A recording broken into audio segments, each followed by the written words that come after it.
addunyaa guutuun aanuma haasa'u jirtiimi.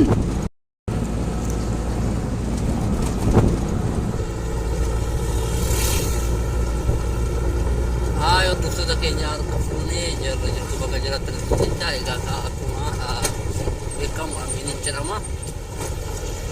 Egaa ka kallattiin ammatti jiru Sudaan kaartuu keessatti haala wantoota tokkolaadhaan akkas keessa kan zo'aa jiru jechuudha. Akkuma argaatiin jirtan naannoon hundi isaaniitu haala kanaan cufateetiin kan taa'u jechuudha. Gaas makiinaa tokko karaa deemu karaan faadha haala kanaanii. Egaa ka akkuma argaatiin jirtan naannoon hundi cufaadha jechuudha. Namoonni koronaa osoo hin taane sababa qofatiin dhumuun namoota waan hin oolleef biyya kana keessatti egaa ka sababa koronaatiin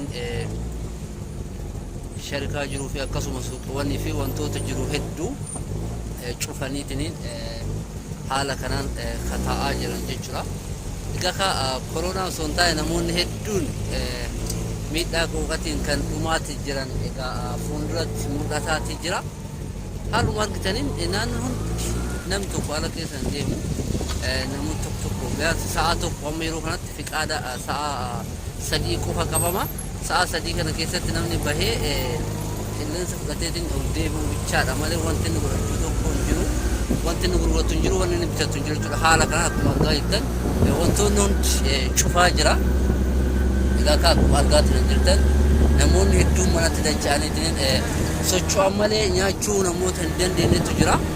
Hojii dhuunfaatiin fakkeenyaaf warroonni akka baajaajii yookiin rakshaa qaban rakshaa isaanii osoo sochoofne deemanii nyaachuun baay'ee ulfaata. Egaa kanaaf baajaajii fakkeenya wantoota akka suuqa adda addaa kafsee adda addaa warroonni qaban jiranii keessumattuu kunniin saba Oromooti kan miidhamaa jiru manatti dacha'aniitiin egaa ka taa'aatti jiranii maallaqa harkarraa qabu fixataniitiin jiranii namoota immoo gadi baheetiin jiran reebuudhaan seera foolisaa fakkeessuudhaan jechuudha.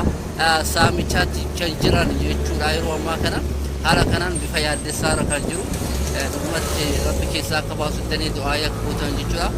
Egaa ka hundumti keessaniyyuu akkuma viidiyoo kan argitaniin sheer laayik waliif gochuudhaan egaa ka akka hundumti isaaniyyuu namni kamiyyuu arraba isaarraa rabbi waan kaa'ee qaba du'aa kan irra dhaga'u jiraachuu danda'a. Kanaaf rabbi nu haala hafisuu jettanii du'aa akka nuuf gootan isinin jedha.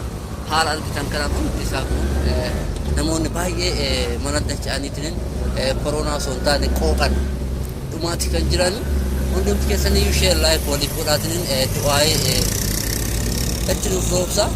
Haala argitan kanaan kun bakki jiru hundi cufa subhaanallah uummanni dhumee qooqanii yoo namni tokko ala baheetiin jedhee sa'aatii yoo karaara tarraan tumuudhaa saamichaa koronaa ummata isintu qabatee biyyaa dhufe jechuudhaan akkatti haala kanaan ummata tumaa saamichaatti jiranii.